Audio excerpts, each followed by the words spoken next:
आणि सगळे इन्व्हेस्टिगेशन्सही झालेत आणि कुठल्याही याच्यामध्ये कुठलेही प्रॉब्लेम्स नाही आहेत आणि त्यांना आराम करायचा आहे. एक दिवस आराम करण्यासाठीच हॉस्पिटलमध्ये आहेत.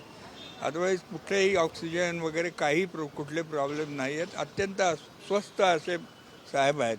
छान. रिपोर्ट आल्यानंतर डॉक्टर म्हटलेले की पुढची ट्रीटमेंट डिस्चार्ज आता एखाद दिवस घेतील, कारण थोडंसं अजून 24 तास होत आहेत. तर एखाद दिवस तर राहतात ना, इन्व्हेस्टिगेशन चालू असतात, त्याचे रिपोर्ट्स येण्याचे बाकी असतात. अदरवाईज पूर्णतः नॉर्मल आहेत साहेब, कुठलीही काळजीचं कारण नाही.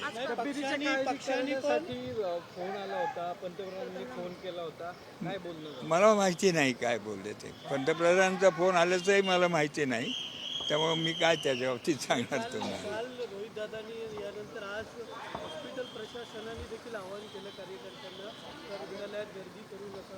हो, भेटायचं यासाठी नाही आहे की साहेबांना भेटलं तर ते बोलतात, राहत नाही, त्यांना कार्यकर्त्यांबरोबर बोलतात आणि बोललं की त्रास होऊ शकतो. खोकला आहे त्यामुळं त्यांना, त्यासाठी सगळ्या कार्यकर्त्यांना आणि साहेबांची जी प्रेमी मंडळी आहेत त्यांना अपील केलेलं आहे की त्यांनी हॉस्पिटलमध्ये येऊन साहेबांना त्रास देऊ नये, भेटू नये.